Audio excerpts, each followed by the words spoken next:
Good morning, friends. In the last class of thermodynamics, we obtained differential form of first law thermodynamics for a closed system, and we obtained the relation del Q is equal to du plus pdv when only expansion work was present, and in general we had obtained this relation del Q is equal to du plus dw for a closed system, and for any general system dE plus dw. Not d, we write del. Here also we write del. And I explained in the last class what is the difference between d and del. Del is used for inexact differentials like heat and work, which are path functions, and d is used for properties like internal energy or energy in general, which are point function, which doesn't depend on path. Now let us extend this relation for an open system. Open system. In open system, what happens? If we compare with the closed system, the mass of the system is not constant. It is moving. So what we consider, we take a control volume. Otherwise analysis will be very difficult. So we take a control volume, and in control volume, the volume is fixed. And this is control surface. This is our state 1, end 1, and this is end 2. So our focus is to analyze what is entering at point 1 and what is leaving at point 2. So suppose mass is entering here and mass is leaving out here. So we consider properties here, and the difference is the net change happening inside the control volume. We need not bother what is happening at every point in the control volume. So this makes our analysis easier. However, we consider across the control volume, like closed system, how much is the heat interaction and how much is the work interaction. So we consider this. So what is the difference between these two? Now that we write this expression for a control volume. In the previous case, we used a system where mass m was fixed and the mass was surrounded by a boundary. Now here E is replaced by not only internal energy, plus we have to add potential energy plus kinetic energy.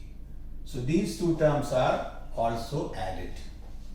So what is PE? PE is mgz,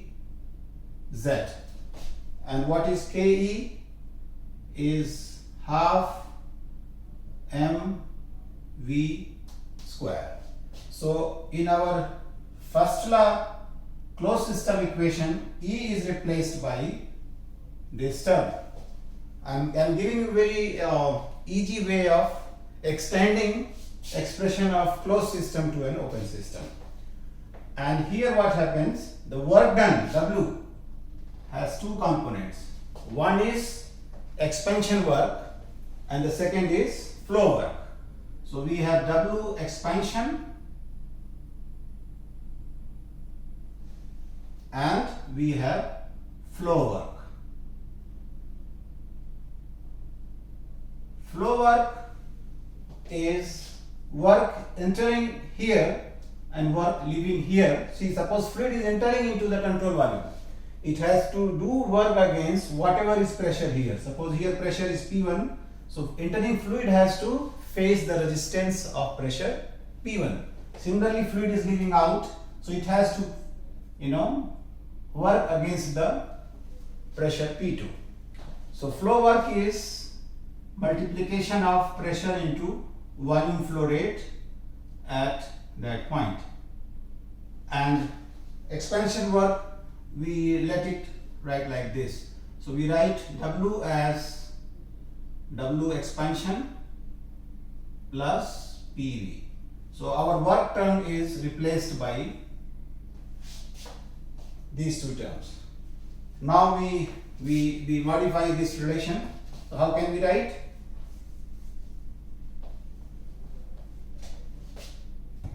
Del Q is same, so it is del Q. It is heat interaction. What is dE? In place of E, you write this term U plus mgz plus half mv square. And what is work done? Work done is plus del W expansion work plus flow work, which is PV. So now our first law of thermodynamics expression which we obtained for a system is modified, and this is the same expression applicable to a control volume which is applicable to an open system where fluid is flowing through the system. And this is most practical system because in engineering application most commonly we come across boilers, turbines, compressors, and where a flow takes place, so this relation has to be used. Now here we have to do little bit adjustment. U is the total energy, so that means we can write this as m into small u. U is kilojoule and this is mass kg, and u is small u is kilojoule per kg. Because here it is m term, so we also write the expression in the similar way. So del Q is D into mass times small u plus gz plus half v square. And since P is a property, V is a property, so we can again split the two terms. We write del W expansion work, expansion of gases inside, plus we write dPV. dPV. Or this also we can write as dmu plus gz plus half v square. You have to pay attention because this is very important thing I am doing here. Now this can be written as m times P into small v, where v is total volume and small v is specific volume meter cube per kg, and I have multiplied the term right. So yes,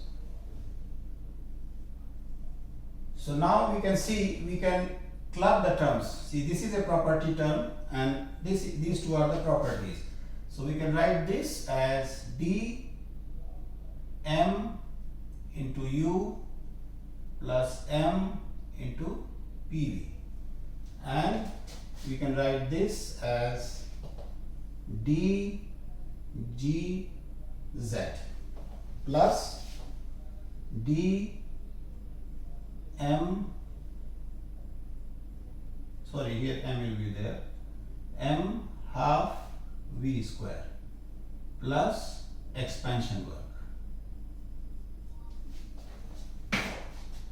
Now you look carefully at this. This is a new thing. We write this as enthalpy. Enthalpy is summation of internal energy plus PV. So this is again a property of the system.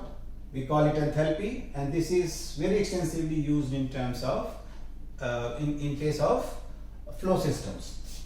So our first law for an open system becomes D mass times enthalpy plus D mgz plus D half mv square plus W expansion. So this is the differential form of first law of thermodynamics for an open system. Now this is very powerful equation, and this equation is used in all applications like boilers, turbines, compressors. For example, I just give you a brief example of a boiler. Suppose we want to use this relation for a boiler. So boiler, what happens? We have a boiler. What is happening in the boiler? At point 1, water is entering. At point 2, water is leaving as a steam, superheated or saturated. So what happens? In boiler, dz is almost negligible because the level difference is not much compared to the other energies involved. So dz is 0, and kinetic energy, d kinetic energy, not much velocity change is there. So this is kinetic energy term, and this is potential energy term. And also boiler has rigid boundaries, so no expansion work. So del expansion is also 0. So what happens? In a boiler, these three terms disappear. So what we get? Del Q is